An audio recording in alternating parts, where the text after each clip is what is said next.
O Parlamento aprova a resolução onde apoia a adesão Timor-Leste e a ASEAN, não ratifica a adesão Timor-Leste à Carta ASEAN.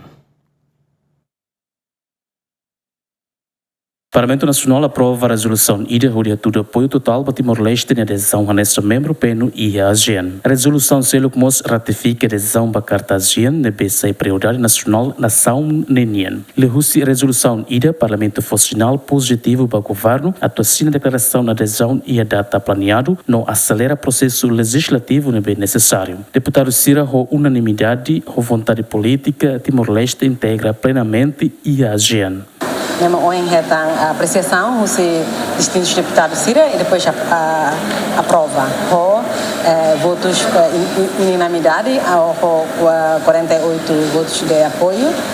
Hoje a proposta não passa, mas depois semana hoje se loi tang olor ainda rua tang se loi mais lubu kita tang se por volta de 30 e tal né então espera que a tabela halo remata e fulana ni lara para depois assegura e tenha admissão refulang hoje 26 de outubro de 2025. Carta ASEAN adopta ia loron no fulan novembro tina rihun rua itu ia Singapura notama ia vigor ia loron sanulo reslima fulan dezembro tina rihun rua walu baseia ba respeito ba soberania ba governação no cooperação política, econômica no sociocultural. Medida neste reforço Timor-Leste a tu consolida presença ia sudeste asiático no local da cooperação regional nian. Adriano Verdial, Luciano Amaral, GMN.